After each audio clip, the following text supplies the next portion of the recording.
to you? I feel very sad. First, let me start from the sad note. Why?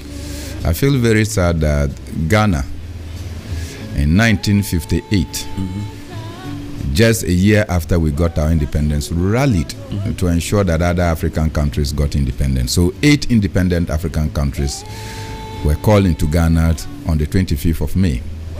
So we can deliberate on how to expand and give a revolutionary push towards the decolonization of the continent.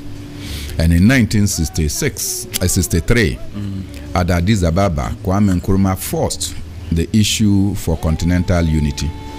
And eventually, when continental unity was not being accepted because the likes of Julius Nyerere were of the view that we should go the gradualist approach, Kwame Nkrumah said that we should not leave the African meeting without coming up with an organization of sorts.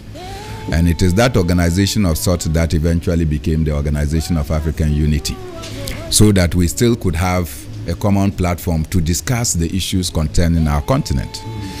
Before then, Kwame Nkrumah had spoken about the need for the continent of Africa to have a continental currency. He had spoken about the need to have a continental central bank. He had talked about the need to harness the potentials of Africa, particularly the Ingab River in the Democratic Republic of Congo, which is capable of providing the entire electricity needs of Africa and still export about 80% to the rest of the world.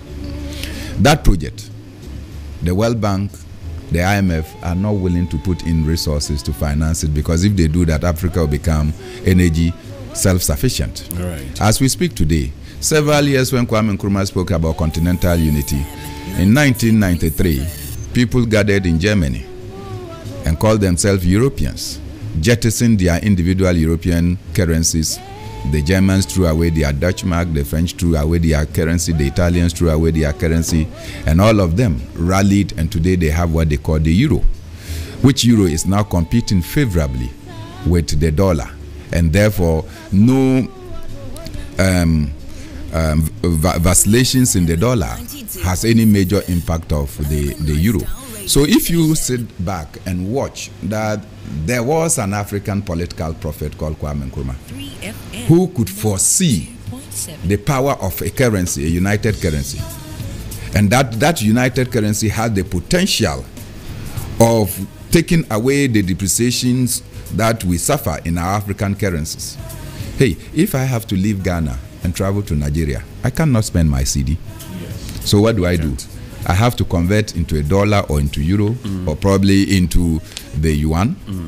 When I get to Nigeria, I cannot spend the dollar on the streets of Nigeria. So what do? Naira. I move and go and change into Naira. The process of converting your currency from CD to dollar to Naira and back to dollar, when you come back, you lose money.